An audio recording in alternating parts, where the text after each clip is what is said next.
Hello and welcome to a special episode of Dairy Digressions, a new podcast of the American Dairy Science Association, the Journal of Dairy Science at JDS Communications. I'm Matt Lucy, Editor-in-Chief of JDS Communications, and I'll be your host. We are coming to you from the ADSA Discover Conference 45 on dairy cattle lifespan, taking place at the Englewood Resort in Itasca, Illinois. ADSA Discover conferences bring together the top minds in the dairy industry.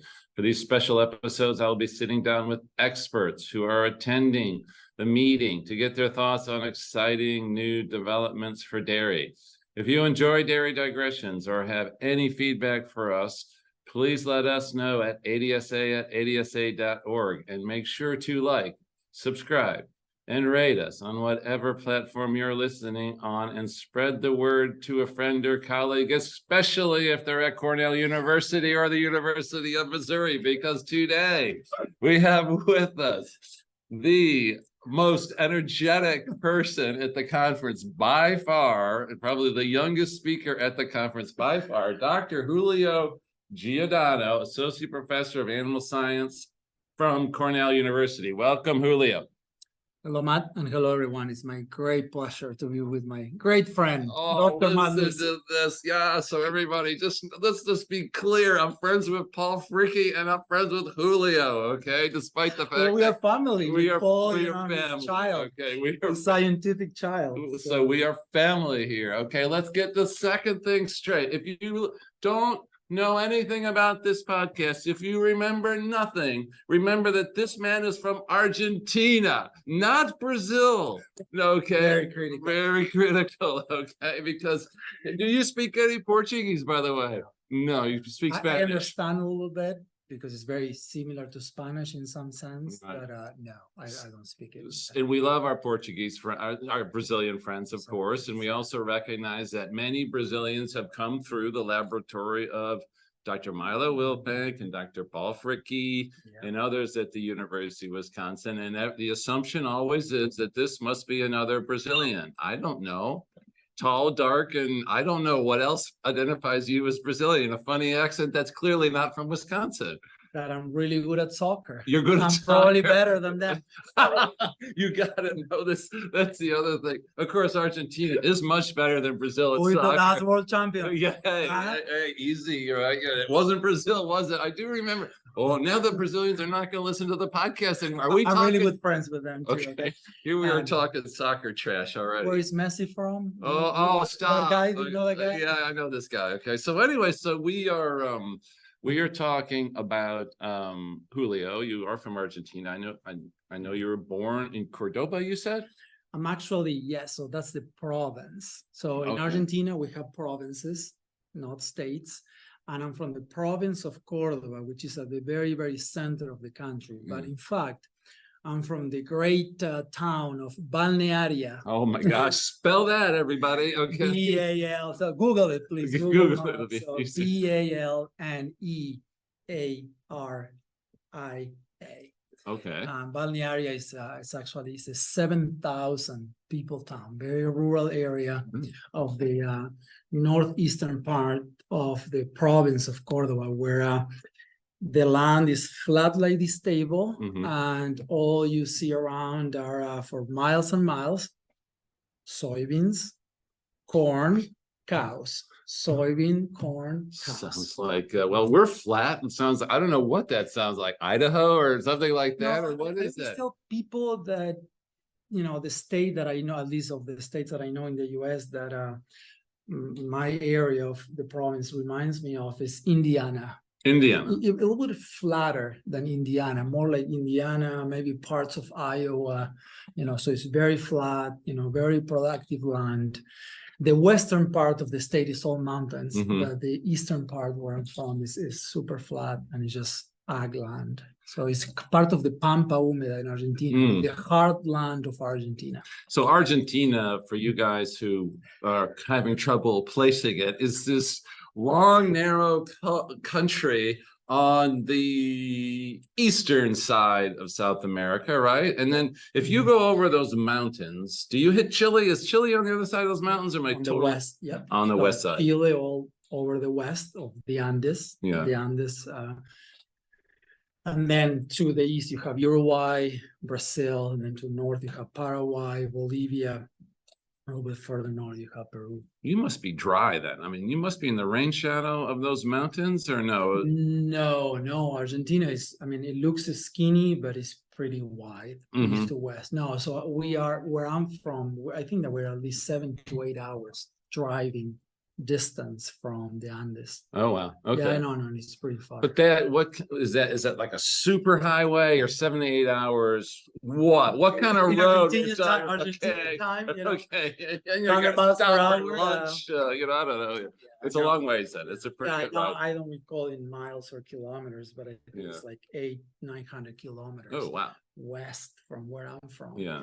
And then to the other way, there are no mountains. So, and you know, it's not only a beautiful area of the country, you know, all the Andes mountains, and but that's where Malbec comes from. Oh, you know, Malbec, the wine? Is that wine? Yeah. So if you go to Mendoza, Mendoza is a state that it's on the foothill of the Andes, and you know, that's where the conditions are ideal for growing Malbec wine, and that's why there's so much selling wine today. Did you bring us any? Did you bring the Dairy Digressions? I still owe you a couple of bottles, so don't remind me because I feel bad about it. But one day you will get a couple of bottles of Malbec.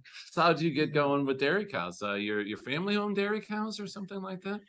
So yes and no. Hey, you can't be yes and no. You can't. Yes, I own dairy cows, but I don't know dairy cows. Family, okay. Okay. Okay. Well, So I grew up with cattle, mm-hmm. basically, mostly dairy, but also beef, because my father is a veterinarian. Oh, I didn't know. My father is a veterinarian, still in practice. Wow. My dad early on started being a mixed animal practitioner, but as the dairy industry grew a lot, and dairies became larger and larger. So Argentina, like pretty much any other country in the world with a pretty large dairy industry, has been going through consolidation, and dairy farms have grown a lot in size. And so, you know, for the last 15 years, he's been just doing all dairy. Your dad? Yes, my dad. And since I can recall, since I have memory, I've been around cows, and I just follow his steps. And, you know, I don't know if I should say these things, but, you know, in Argentina, things are a little bit different, okay? So I don't want to freak out the veterinarians here in the US, but you know, I was 12, 13 years old, and I was doing things that licensed veterinarians should do. You know, if you know what I mean, like preg checks, you know, preg checks, C-sections. I mean, like, great. You know, great. so like, you know, and who's the short guy over there? Oh, that's the new guy I just hired. Oh, okay. So yeah, I know. So I basically grew up, or you know, if I was not at school or playing soccer, I was going to farms with my dad. Working with your dad. Well, that's fantastic. But then my dad also owns his own farms, but he raises steers for beef, 100% grazing. So Argentina traditionally, and especially my area, it was all 100% grazing. And then both of my grandparents had dairies as well. Wow. Yeah. So that's what I'm saying, that not my family, I mean, like my parents did not have dairies. Both of my grandparents did dairy and beef animals. Yeah. So you have a tradition, you got a real tradition in your family with large animal stuff. And then is there any chance your dad is going to listen to this podcast? For sure. Just there's a little of an issue he will not understand. Right? Would you? I'm thinking to myself. So there is I know. So that's Doctor. There's two, or there's two of you. Two Giordanos. Yeah. Oh my goodness! Would you like to say just a quick thing in Spanish? Hello, hello. No. Hola, hola, papi. We say father. We're talking about you here, okay? Hablando sobre por qué me interesé y seguí una carrera en lechería. Entonces estamos hablando de vos. My mom too. I mean, my mom grew up at a dairy farm as well. I mean, she never, you know, after she got married, I mean, she, you know, just took care of the three of us. We're three siblings, and but she also comes from from the dairy industry. So you ended up at the Universidad, I can't say it. Universidad Católica de Córdoba. Amen. So it's like Okay. Catholic Amen. University of Córdoba. Yeah. So which is it's not the university where my dad went, but it was the closest one to home, and at the time, it was the best option for me to go. Catholic University of Córdoba, and I had some really great education there. So why not just stay in Argentina and practice veterinary medicine for the rest of your life? Because I realized, so as obviously I worked a lot with my dad, and I was very involved. And so at the time that I went to vet school, it was just the time that growth was exploding in the dairy industry. And it was very obvious to me that I had to become an expert on an area of dairy herd management to do well, that my career was going to be very different to that of my dad. My dad can do a C-section by himself on a cow in 45 minutes. And can probably still today do a surgery on a dog, and he loves to do clinical work and stuff like that, but he cannot do nutrition, and he cannot sit on a computer and deal with data, right? So I started realizing that you either went into nutrition, repro, other health, or just business. And I love reproduction my whole life. Again, I was like 8, 9 years old, and I was reading my dad repro books. I'll never forget. I mean, I would spend 2-3 hours at night just reading through some of the books that I use today to teach. And I don't know, for some reason, maybe somewhat similar to you, we just love repro. It's a fascinating, area of biology. And then I was very lucky that when I went to vet school, I had Gabriel Bo as my reproduction professor. Gabriel Bo, it's a very prominent researcher, and veterinarian in the world of reproduction, worldwide, and of course in Argentina. And I got very inspired by Gabriel. Gabriel did a master's and a PhD in Saskatchewan, and he was one of the leaders at the time. Was the time that synchronization was being developed, and all this program, and I was fascinated by that. So I said, I want to get a better education. I have to go to the US to become an expert in reproduction. And your parents were supportive of all that, or? My parents were always absolutely supportive of my goals. And they never, and it was probably really tough, because my dad probably was planning on me coming back, taking over. We were even going to run our own dairies, and they always thought that education, and opportunities, and letting myself as well as my siblings do whatever we were passionate about, that was the way to go. So they were always very supportive. So then you are in Argentina in 2005, and you start emailing people like Matt Lucy. Didn't email you back. I got to go back to my emails and see. I don't remember, but I probably sent 20 emails, 25 emails, and you just ask. And I was lucky that at the University of Tennessee, Department of Animal Science, they needed a master student with Dr. Neil Schrick. So you were with Schrick then? Neil was my advisor, but Lynette Edwards was also my co-advisor. They collaborate, they do research together. And you're working on embryology and beef or dairy, or? No, actually, I told Neil I would only go if I work on dairy cows. All that I ever wanted to do was dairy cattle reproduction. And I was very obvious, very clear to him. No, actually, it was a project. We actually tried to work on a very interesting hypothesis, right? That, it never worked really well. But so it was actually on trying to hasten the timing of ovulation in dairy cows to, if you are aware of some of the research that Lynette Edwards has done. So there is data that indicates that when oocytes are heat stressed, the process of maturation is hastened, right? They mature earlier, so by the time that they are fertilized, when the cow ovulates, in theory, they are older. They are older than they're supposed to be, and then there is data that shows, lower embryo development, blastocyst rates. So Lynette and Neil thought that, what if we can get the eggs, the oocytes out of the follicle earlier? So that was my whole thing. So we tried to make follicles grow larger, and we induce ovulation with HCG, thinking that because HCG is more potent, Right. and it doesn't, it acts like generate, but it binds directly to the LH receptors on the follicle. Yeah.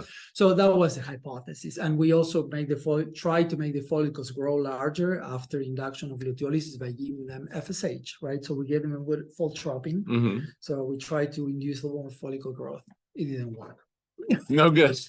So you went to work with Fricky, okay? No, it didn't work, but I learned a tremendous amount of, and it actually it introduced me to the world of research, and I felt at the time that I was not done with research, that it was not going to be enough. And even though I still had this idea of going back to Argentina, I did not feel I was that expert that I wanted to become before going back. And that's why, I went on to do my PhD. So I think, Lynette Edwards, I believe she came through Pete Hansen's lab. Yes. And so shout out to to all three. Neil, hey, Shrek, listen to our podcast, okay? You might learn something here. And then Lynette, and then of course Pete, and of course Lynette's interest in heat stress arose from her work at the University of Florida, Yes. where we deal with a tremendous amount of heat stress. Yeah. And apparently you told me we met at University of Tennessee. We I was did. getting some sort of talk, and Dr. Lucy came to give a talk, which was fantastic, by the way, and inspired me to carry on, to keep going. So you ended up with Paul Fricky at the University of Wisconsin. Of course, Paul's a good friend of mine, good friend of the podcast. Yes. Paul, your podcast is doing great. Okay, so support your student here and listen to his podcast. But okay, so I am sorry. I'm trying to place your research within Paul's laboratory. So what specifically did you work on with Paul? Okay. So for my PhD, so I worked with Paul. Paul was my advisor, but Paul and Milo Wilbank, right? They work closely. So I did have the opportunity to work on several projects that they were both leading and working together. So a lot of my work, Matt, was on resynchronization of ovulation. So we use double opsyn to resynchronize cows, and we realized double opsyn is awesome to resynchronize cows. You have really high pregnancies per AI, but it's too long. You have to wait too long to rebreed cows. So then how can we shorten the resynchronization protocol and still have high fertility? So we just, gave either GnRH or HCG, human chorionic gonadotropin, chorial, I don't know if I should say the name. So HCG or GnRH 7 days before starting opsyn, it improved fertility as well, and it was a shorter interbreeding interval. So several projects on resynchronization of ovulation. I also work on the pattern of PAGs, so pregnancy-associated glandular. That was my work, which actually I learned quite a bit about PAGs, so pregnancy-associated lipoproteins, or PSPV. I actually went to Missouri. I went to back then. It was when Monsanto owned the test for PAGs. So I actually learned to run the ELISAs for PAGs in St. Louis. In St. Louis with probably Mike McGrath. Exactly, with Mike McGrath. Mike, you need to listen to Dairy Digressions. Oh my gosh, we're just name dropping all over the place. Mike, you're retired. He's fishing somewhere, but he needs to really with McGrath. You remember him? If Mike is here and listening, hi Mike.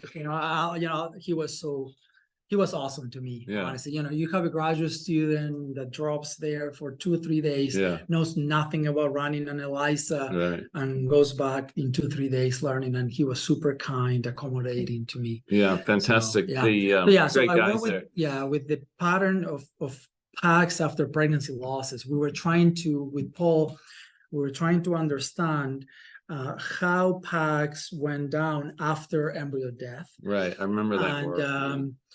when it would go below the threshold at which, the cow would no longer be called pregnant. Because, the problem is, the false positive outcomes that you have in cows that lose a pregnancy. So that was our interest.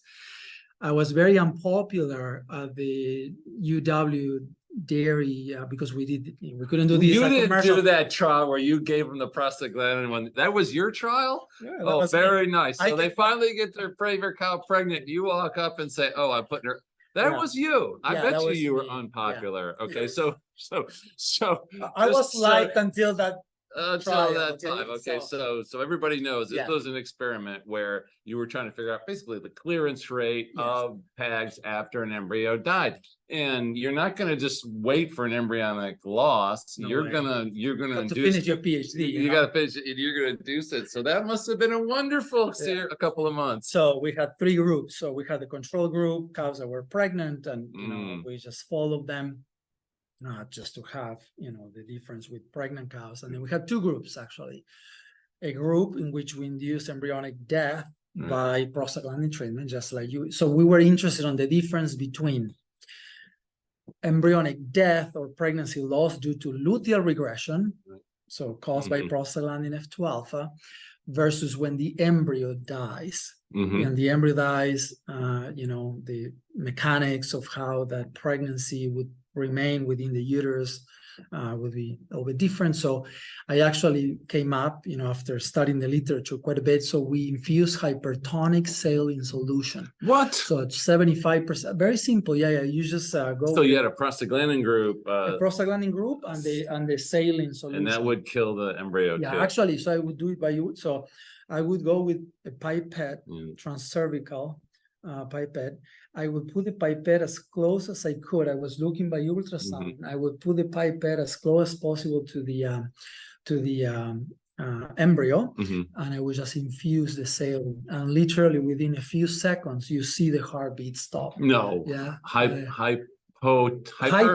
75%. It's either 25 or 75, which is a big difference. But yeah, you should, you should put a lot of salt in there. And then, so the embryo would die. It'd take a few days for the CL to die.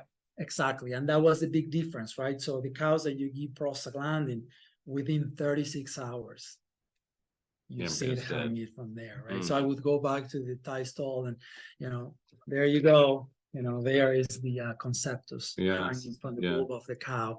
Whereas the other ones, it took some cows, it took 2 weeks, 3 weeks to expel the deceased fetus. And actually, it's something that I could not even determine with my study. There's this whole idea. I mean, if you look at the old Reaper books that I read as a kid, this idea of reabsorption, that actually pregnancies are reabsorbed by the uterus versus just expelled out. I would say the vast majority are actually expelled out. So when the signal, for the CL to regress, which we don't know yet, Milo is trying to figure that out. So when the CL regresses, I mean, a lot of, those conceptuses come out. In some of them, there was maybe a little bit of evidence of reabsorption. You start seeing all the breakdown of the membranes. And it's very characteristic. It's a beautiful to me pictures of the changes in the fetal membranes as time progresses. So I think this is a couple things I'll just fill in for our listeners. So first of all, the University of Wisconsin, Michigan State, of course, pivotal in the development of timed AI for first service, and that just was incredible what that did for herd reproduction in the United States.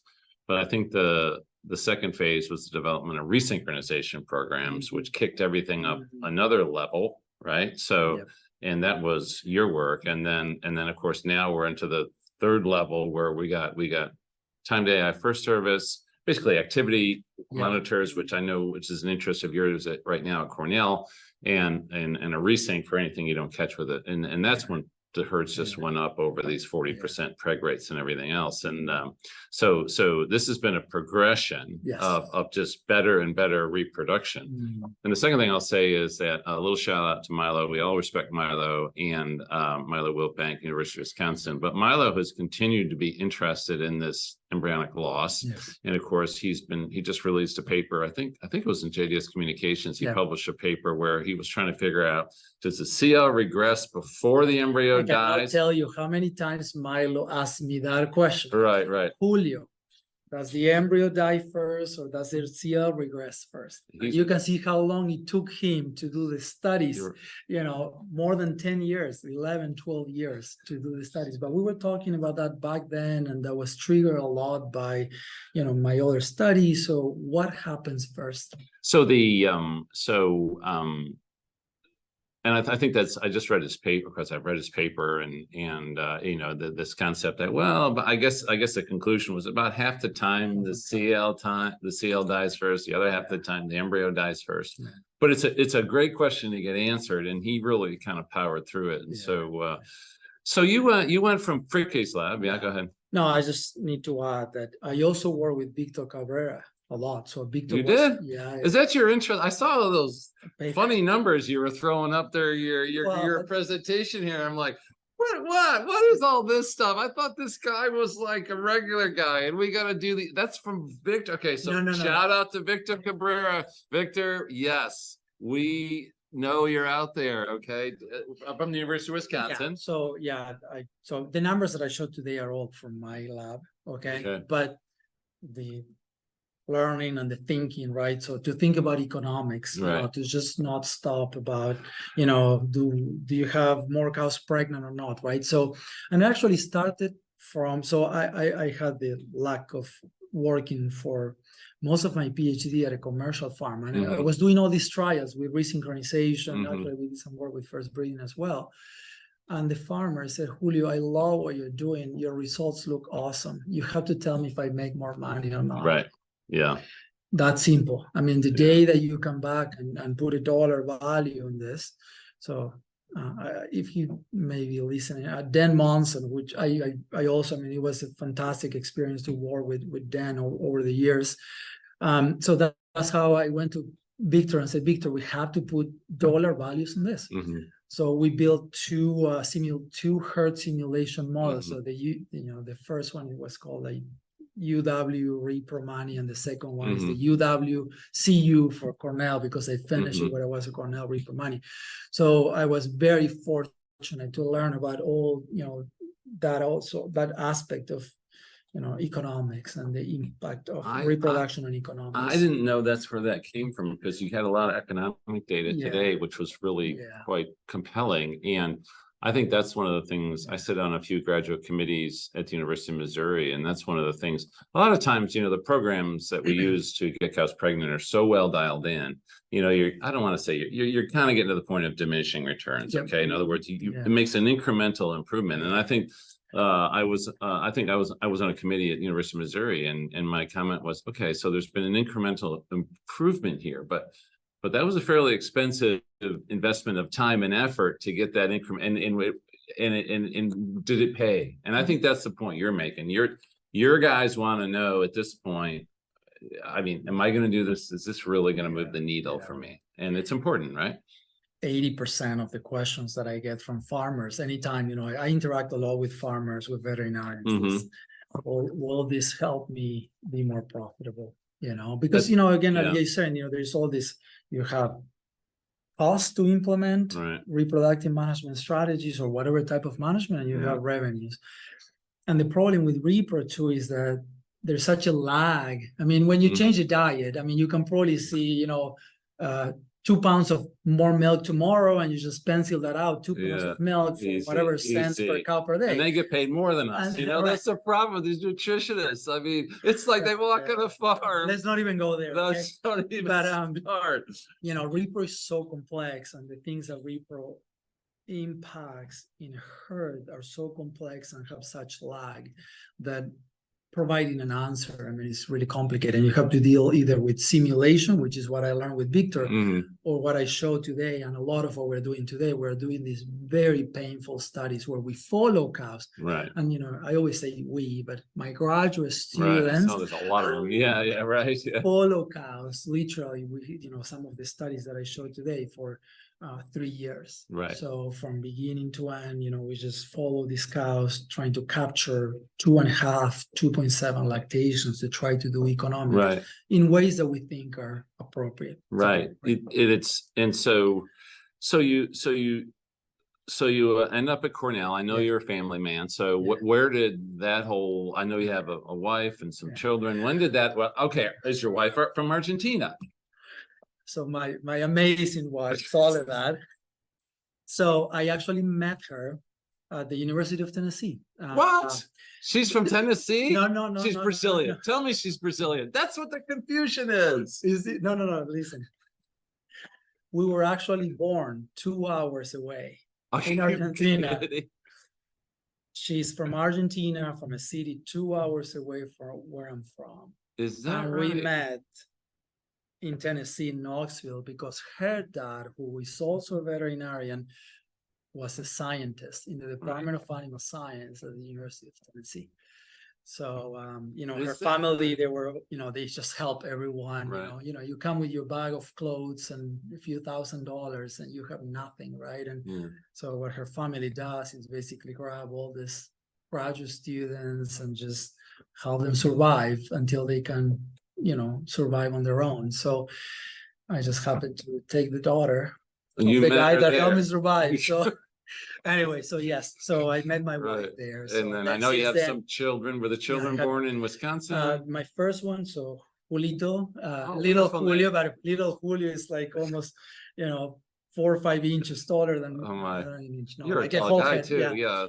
And then Julito was born in during my master's in Tennessee, and then Benji was born in the middle of my PhD. And they're Benji's a male. They're both Benjamin. Benjamin. Julio and Benjamin. Oh yes, yeah. And do they speak Spanish? Yes. Julio a little bit better than Benji, but he has. They speak Spanish. And do you speak Spanish at home, or do you speak English at home? At home is a mess. I mean, there's no other way to describe it. I say something, half of the words in English, half of the words in Spanish, and the response is 75, 25, 20. I mean, it depends on what's easier. Yeah. What's easier, but English dominates a little bit because my wife came to the US when she was 4 years old. Okay. So she grew up her dad also did a master's, a PhD in Iowa. So she lived in Ames, Iowa, while they were there, and then he moved to be a scientist in Tennessee. So that's why. Well, it's we all are. It's always helpful because being a faculty member is hard, right? And I always tell people, you've got to have that stable sort of home life, whatever that home life looks like. It needs to be stable, right? It needs whatever that home life looks like. It needs to be stable. And when you have in your situation, I know you've always spoken quite highly of your family life, and so that it shows. Happy. What do we say? We can't say this. Happy home, happy wife, happy life. Can we say? I don't even know if we could say that here, but it's been said before. We were the first to say that. Yeah. So you went to Cornell, and I don't think there was a postdoc in there, or was there a postdoc? A very short postdoc. So I actually interviewed at Cornell a week before finishing up my PhD. So it was in December of 2011. And I went back, defended my thesis. We went back to Argentina to spend Christmas and New Year with my family. And when I was there, I received the offer from Ron Butler, someone who really well, who was back then the department chair. Right, yeah. And the thing is that Cornell, you either start January 1st or July 1st. There is no in between. So I had arranged to stay in Wisconsin for 6 months and was actually working a little more with Victor, just finishing up a few things that we're doing.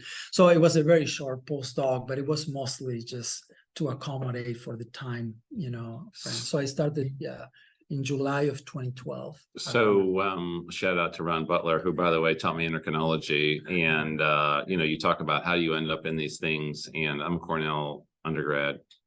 graduate of Cornell. And, well, how did I get in reproduction? Well, it was, well, first of all, my nutrition class. I don't know who that gentleman was. I hope he's not listening to my podcast, but it didn't work for me. Okay. It didn't work for me. Like, I don't know what they did for nutrition for you, but they put a big table and they put all this stuff in little bottles and you're supposed to identify all these random things, forages. And I'm like, they still do that.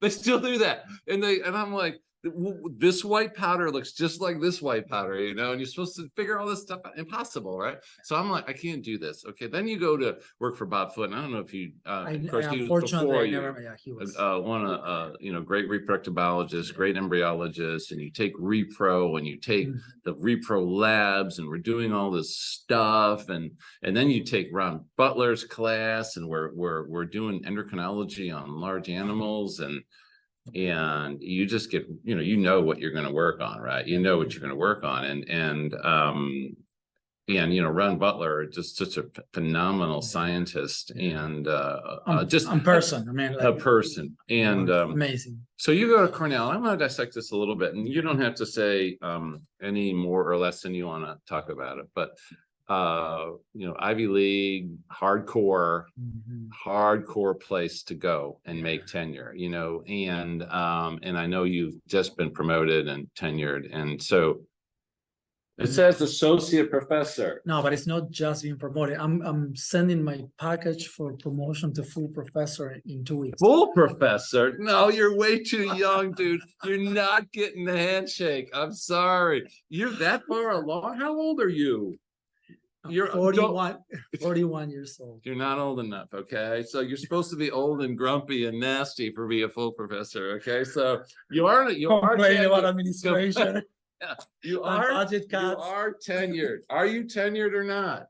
Yeah, yes, I've been tenured for 7 years. No, for 5 years now. Yeah, I got tenured in 2017. Yes. Time flies, man. Time flies. Yes. So tell me, and I'll never. I was telling Paul Freaky's student, Megan, last night, that I'll never forget when I went to interview in Madison, and Paul was taking me back to the airport, and he told me I was just promoted to full professor, and I look at him too and say, Paul, you look so young. Right. I'm 42 years old. Yes. So, I hope that I'm promoted at 42 years old, just like Paul was. Tremendous accomplishment. Okay. So for Cornell is hardcore, and I'm you wouldn't believe it, Julio, but I am past chair of the campus promotion and tenure committee at the University of Missouri. Not Cornell, but I am one step away from the president with this position, man. So I know a lot about promotion. So this is we'll digress. Any advice? Okay, no one wants to be you anymore. Have you noticed that no young people maybe at Cornell they all want to be faculty, but they all have this vision. We just interviewed the grad student winners, and a lot of them want to go into industry. Nobody wants to go through you. So any advice for the young people? Why? Okay, Julio, you could make $1 doing something else. Fair enough, right? You're famous. So why faculty? Okay. I know why you went to Cornell. You know why you went to Cornell? There was a job there. You got it. Okay. That's right. And my wife said, you better apply for that job at Cornell. Right. Yeah. So seriously, and just like you said, you see Cornell as this amazing institution. And I'll never forget the day too that I just dropped the application on the mailbox and say, what a waste of time. They'll never call me. Yeah. They never call. Here you are, right? Yeah. So and it's interesting, isn't it? And I'll tell you my story. I was at Monsanto with postdoc, and I applied and I got turned down, and I interviewed. I got turned down. I interviewed at Cornell. It was a long time ago. Got turned down, and I interviewed at Penn. Got turned down, and at the time, University of Missouri still is great. Animal science department for reproductive biologists. I mean, it was one of the major centers for animal reproductive biology there. And the call came out, and my boss, Bob Collier at Monsanto, and Bob, of course, is department chair at Idaho now. he said, where's your application for that Missouri job? And I said, Bob, I said, I am never going to get a job at Missouri. Wow. I said, I will never get that job. I said, I can't even, I've applied all these places. Nobody hired me. How's Missouri, you know, at the top of the pile, ever going to hire me? So you know what he said? That's probably the first thing for all graduate students.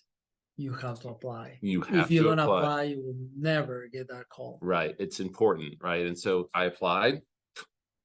What am I doing? Right. You know, 35 years at Missouri and greatest, you know, fantastic career. And this is an interesting thing, you know, as for grad students, if you don't apply, you won't get the job.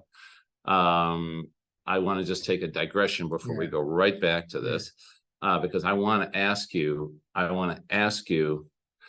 about your experiences as a faculty member, but if you don't apply, you don't get the job. And, you know, sometimes you get these questions about, well, you know, if I have a cow that's this, and this, should I breed her or not? And I'm like, well, let me tell you, because if you don't breed her, you know exactly what the result is going to be. This. If you do breed her, even if it's 1 in 3, you absolutely, you know. So why are you asking me this question? You know, if you don't breed her, you've already defined, you know, what you're going to do, you know. And so it's the same sort of thing. If you don't apply, you will not get the job. So so we've had kind of a similar experience in Cornell. So what do you like about being a faculty member? I know you probably enjoy your students, and what's the best part of your day?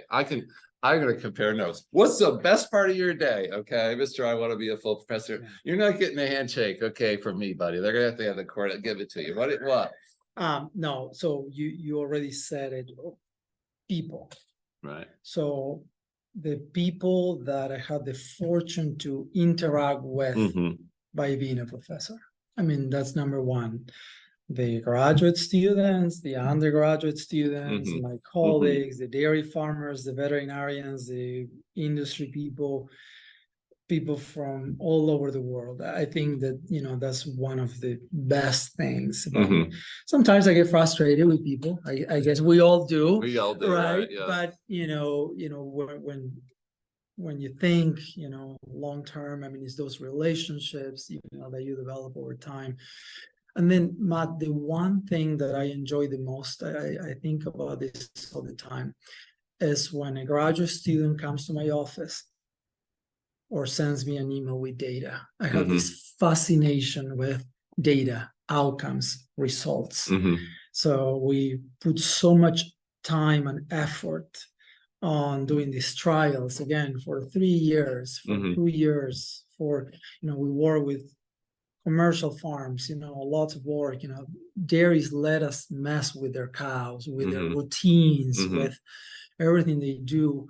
And then seeing those results, no matter where they are, good, bad, no statistically, I just enjoy that moment. And then just looking at the data over and over again. And then the other, which is downstream from that, is when I get those proofs from JDS. You know, it's such a moment of realization for me. It's like, oh, we made it, you know, with another one. So I truly enjoy that on the research side. Yeah. On the teaching side, I mean, at Cornell, we have amazing students. You know, we're kind of like a family. You know, I teach a lot of, my classes are mostly with a lot of our students that are interested in dairy production. Or, you know, pre-vet students that have an interest on, you know, going into large animal dairy. And, you know, they frustrate me sometimes, right? Course, but they are fun, right? You know, they're fun, and, you know, that energy from this 18, 20, 21-year-old kids. And we're a family, you know, I think that's one of the greatest things at Cornell. I haven't been at other, you know, at enough universities to know what the relationship is, but you know, we are family, and we have fun in the classroom, and I truly enjoy that. Yeah, it's fascinating you bring up this Well, you were a student at Cornell. I don't know if you had the same experience when you were a student. There's so many things you could say about what you said.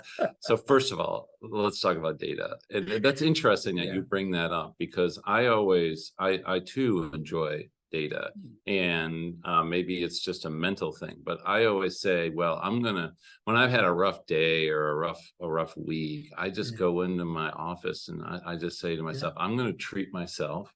And maybe I've got some data, and I'm just going to look at some data. I am treating myself, or I'm going to write a paper. I'm going to do some stats on this because I've wanted to work on these stats for. And it's a lot of times it's a student data, but it's something about like, when I'm down and I'm feeling bad, or I'm just feeling it's not worth it anymore, to come to work. But then there's something about science that just lifts you up, and it's interesting. Like when I I'm a big reader of science and nature and cell. I like to do a lot of basic biology, but I also like to read Journal of Dairy Science and stuff. But I particularly love just reading about science, and it doesn't have to be dairy science. It can be anything, like what's happening with the rover on Mars, and what are they, and it's interesting, isn't it? You're just curious. And so, and I think I understand that the young people can be frustrating, they're 18-year-olds. And I actually remind my grad students, they're 18. Okay. So do you remember what you were like when you were 18? And then the other thing that's interesting about it is that, I used to work for Monsanto, and I always tell people this. I said, I used to work for Monsanto. You go and work for Monsanto, every year it's the same bunch of old guys, and a few women around, but mostly old guys at the time. And every year at Cornell, there's a new group of young people. And so you're getting older, though, Julio. You're getting older, right? So there is a word. So I had another amazing mentor at UW who was not on faculty. He was a research associate for Paul and Jerry Gunther. If Jerry ever listens to this, he was fantastic. He completely changed the way that I operate, think. And Jerry Gunther summarized in a really simple way, but in my mind, he said, it is refreshing. It's refreshing to work with these young people who, again, they're fun, and, they are there to learn something, but also have fun.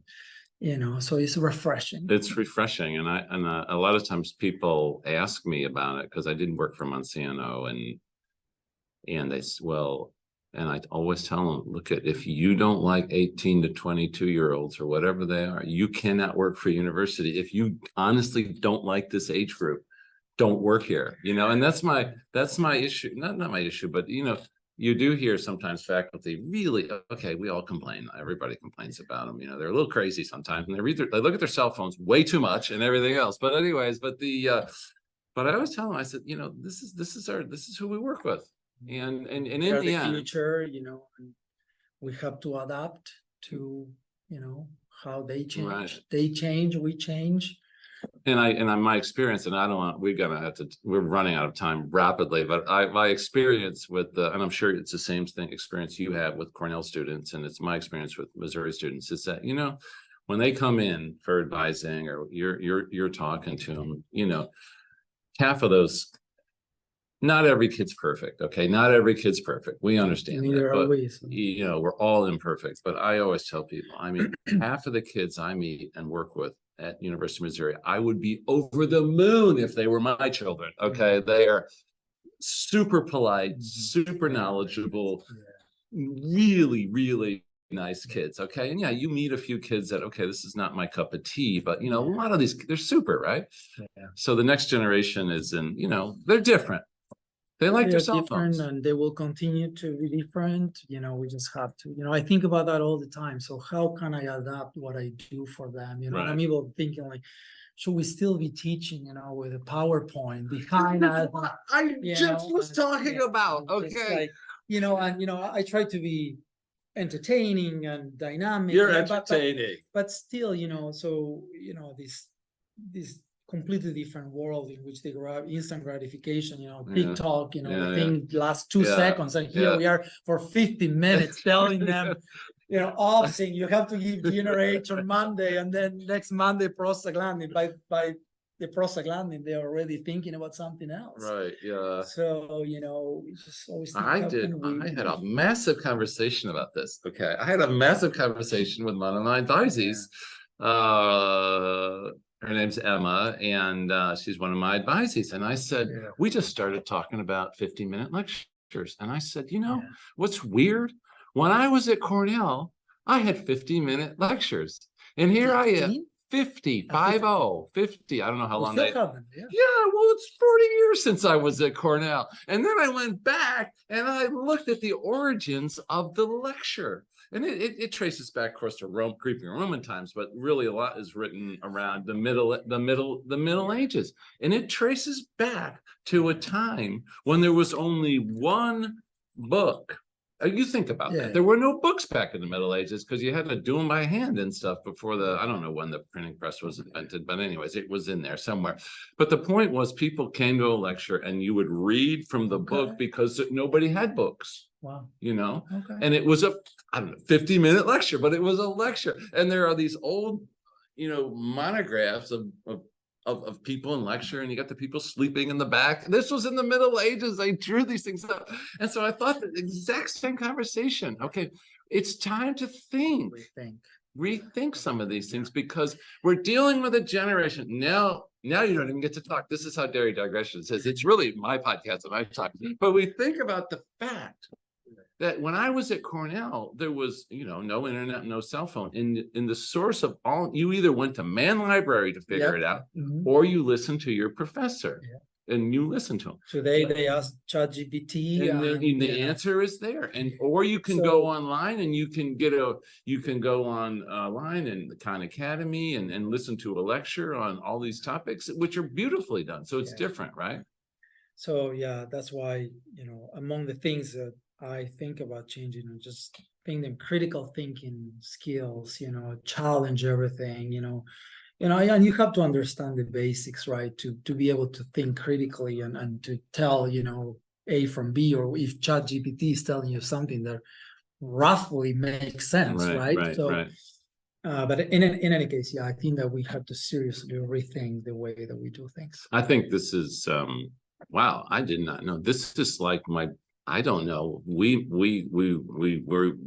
There's something here. There must be some DNA we share somewhere. I will check to see if I have ancestors in Italy. It's Italy. I don't know. Maybe I might. I don't know. I will have to ask. No, not that I know, but we have spent some time together in Italy. There's another story. Don't go there. We can't go there. Okay, we've spent a little time in Italy together. So now we've run out of time, almost, but not yet. Don't give up. We've got a couple more minutes. We can do this because I know, and we haven't had a chance really to talk about your current research. I know you're tremendously interested in sort of innovation and including sort of innovation in terms of reproductive biology, both innovative methods. I know your electronic cedar work, everybody's talking about that. I know you're really interested in sort of innovative reproductive methods, new technologies. I know you've got papers on these automated health monitoring. Thank you for the word. Can you say that again?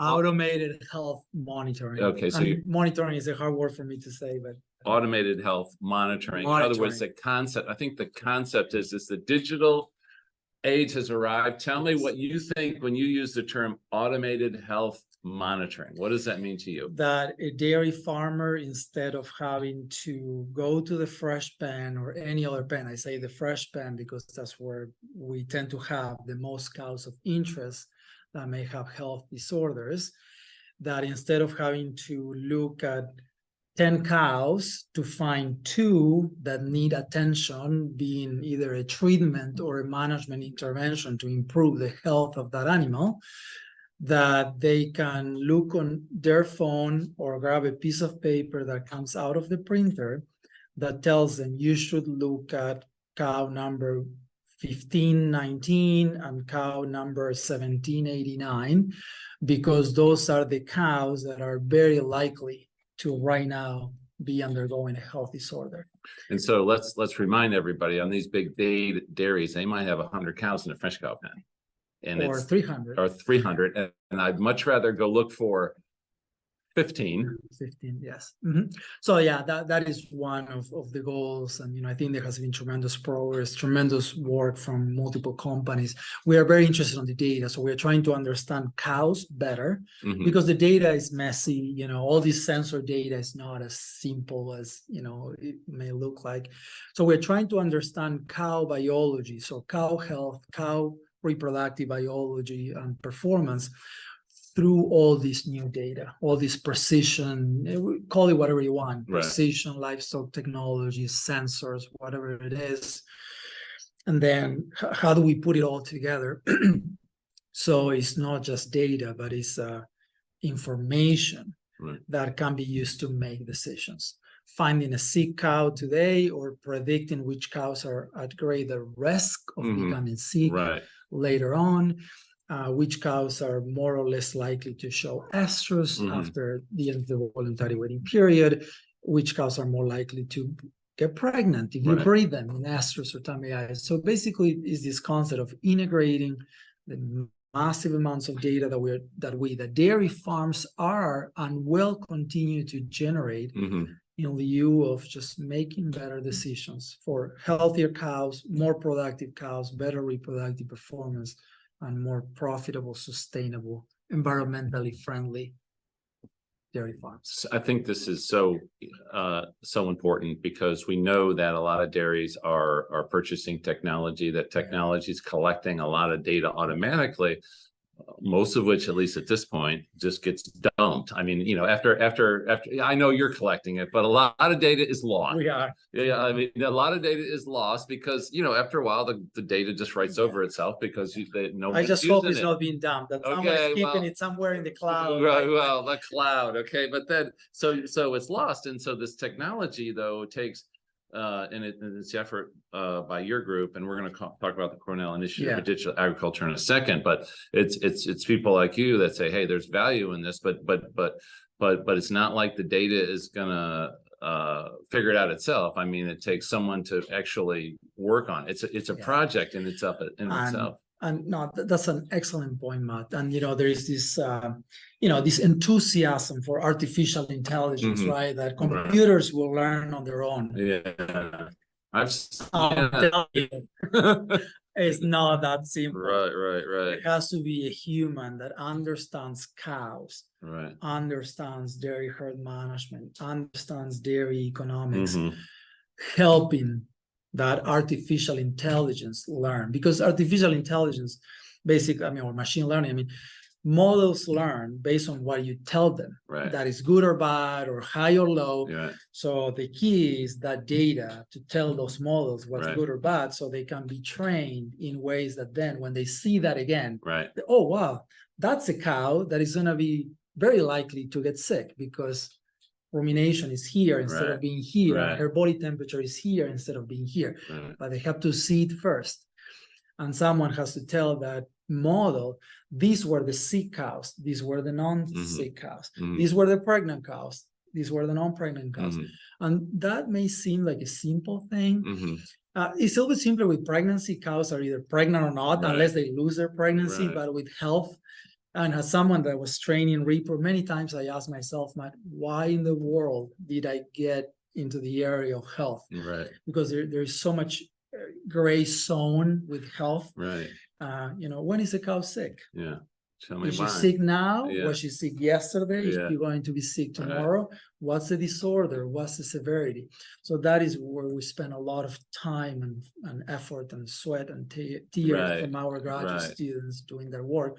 So we can train the models the best we can. So then the models can help farms. It's really important, particularly with the let cows be cows philosophy, where we don't want to be taking, if a cow doesn't need to be examined if there's no reason to examine her, we don't want to examine her. We want her not to be examined because it takes time and it doesn't let her go through her normal daily routine. And so these collars and different sensors, ear tags, collars, leg tags, ruminal boluses, everything, cameras, cameras, right? So what is happening with technology and all these technologies are coming drones, no drones. There's drones, a drone flying around the freestyle. Oh no, not a drone in the freestyle.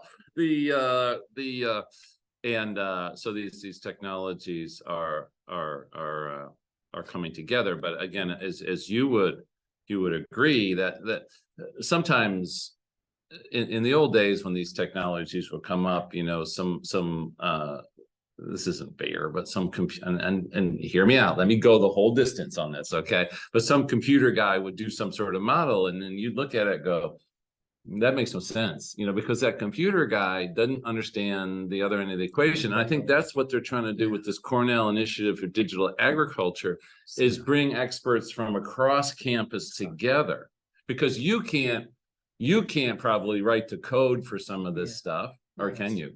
I mean, that's one of the things that it's unfortunate that, I was not trained on that.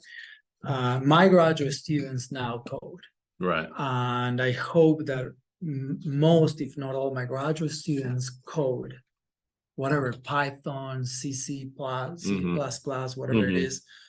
I'm trying to learn a little bit, but I don't code. And I think that coding is such a critical skill to have. I cannot tell you how much we are trying through CEDA, for example, to get our undergraduate students to think about coding, data science. Right. If it's not coding, just data science, understand data, learn, to interpret data, to manage data.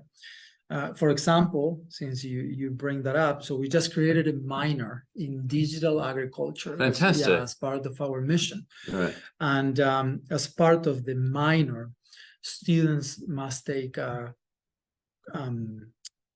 coding classes. So they have to take data science classes. There are 4 requirements, and one of the requirements is, just an intro level data science, computer science, information science, but at least get a sense. If you hear Python, I know what Python is, and I can probably make Python write "Hello World," which is the first line that everyone learns to code in Python. So we are putting a lot of time and effort. And for example, also as part of that, we created a class that is Introduction to Digital Agriculture. Fantastic. Yeah. That I'm leading that class. But so they hear someone like me talk about the use of digital tools in dairy. And then they hear someone talk about the use of digital tools in plant phenotyping or agronomy. And then a computer scientist comes and talks to them about programming and networks. And a social scientist comes to tell them, we have to think a little bit beyond, just, money or, some of the things that we tend to get caught in agriculture. What are the impacts on us as peoples, on farmers, on consumers? So we just want to expose students to this new world which is not even new, right? But, in a formal way, get them involved, get them to network with them. So we're working really hard and see that it's, the environment that has led to that. Which, by the way, now is an institute. Is the Cornell Institute for Digital Agriculture. Okay, so I just think that's from my students' perspective, I've had this exact same conversation where and they are now learning to program, and they are now learning to. Well, now we do a lot of transcriptomics, single cell sequencing, spatial sequencing, so they're learning. And and they learn, they interact with the mainframe and the supercomputers and bring their data in and send their jobs out. And, I just had to explain to them. I'm so jealous of my students that they're doing those things today. Yeah. It's fascinating. And I had to explain to them, I said, you either get good at this stuff, you're not going to be in the game. These new students will not be in the game without these skill sets, right? You're not going to do science without it. Actually, if you think about, unless it's a faculty position on something completely removed from data today, the faculty that are being hired in positions, like they have to have that skill set. They have to do it, because what we do, what the new technology is so powerful, and it's very highly datagenic. And it's hard. And it's hard. But it's hard, it's painful. Sometimes that you want to kick the computer. I know how to program in SAS, right? So that's why I'm pretty good, right? I can defend myself. Print, man, let's go. But and even SAS, it's frustrating, and all of us have gone through the days that we just want to, set the computer on fire.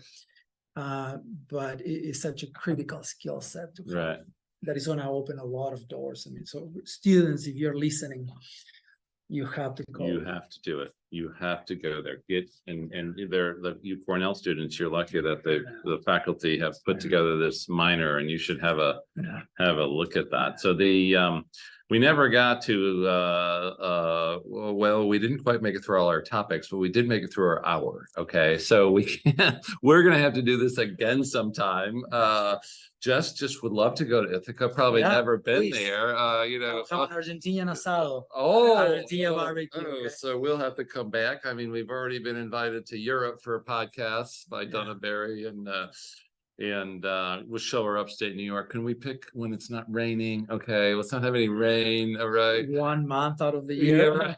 Right. Or so you've done a lot of just tremendous things here, and we usually ask a few question, but you've almost touched on one of these things and many other stuff. But I guess I'll go to the last question. And if you weren't a scientist, you'd be and you weren't a scientist and you weren't a veterinarian. Okay, so we got to take those off the table. Yes. You would be today, based on all my life experiences, I would be an engineer. Did I say that too? I did. The last podcast. No way. I just love to create things and, see outcomes and, just the idea of making a change or creating something that changes something else. So that aspect of engineering is fascinating. And if there is data involved, which there is in most of, things that you do in engineering, I love that. So. You like math and you like that stuff. Well, I have to say that I learned to I hated math because I love biology so much, and biology and physiology and chemistry. I love those fields, but I learned to appreciate the value of data. Right. And probably if you ask me when I was a 17-year-old kid that had to decide, I would probably do the same that I did. But if I could talk to the Julio of now and I could tell the Julio of then, just think about engineering or something. Well, we're gonna close in a second, but I'll tell you, my son's an engineer and he lives in New Zealand, and you have children. They're probably deciding what they want to do with their lives, and maybe it'll go like this. Are you ready? This is my son. Okay. He's a lovely guy, great guy. Okay, he's an engineer, and I got his engineering degree from University of Colorado, and he works on water, but he works on hydro projects, hydrogen, water. He works on water, and he's good.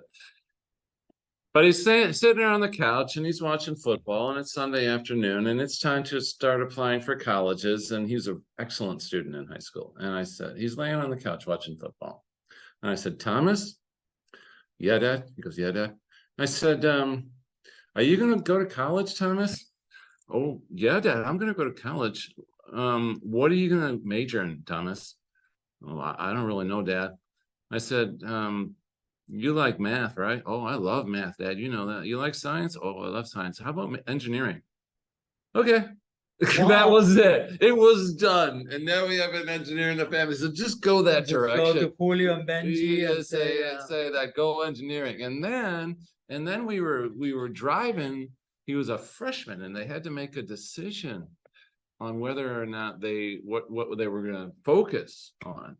And I said, we were driving, and I said, and he had to make a decision between oil or water. And I told him, I said, well, Thomas, water is going to be the next oil. Okay, it is, right? Except in New York, you got too much water, but you got to get rid of it. And I said to him, and we were driving, and there's this oil refinery between the airport and the University of Colorado. And I don't know if you know, they stink like hell. Okay, the oil refineries, smell. Methane smell? Just oil, rotting oil. And I said to him, I said, Thomas, you like that smell? said, "Oh, Dad, I hate that smell." Okay, we're going into water. He says, "Okay, that sounds good, Dad." So that's Wow. it. So there's some parental advice. Okay. Very good. So this has been Dairy Digressions, and it's been tremendous. I would talk for the next hour, but we only go for an hour, and I got two students waiting for dinner. Okay, so we're gonna go. So Julio, it's been Dairy Digressions with Julio Giordano. Julio, you've been a tremendous guest, and I appreciate you taking time speaking with us. Awesome. So with that, I'm gonna say thank you again, and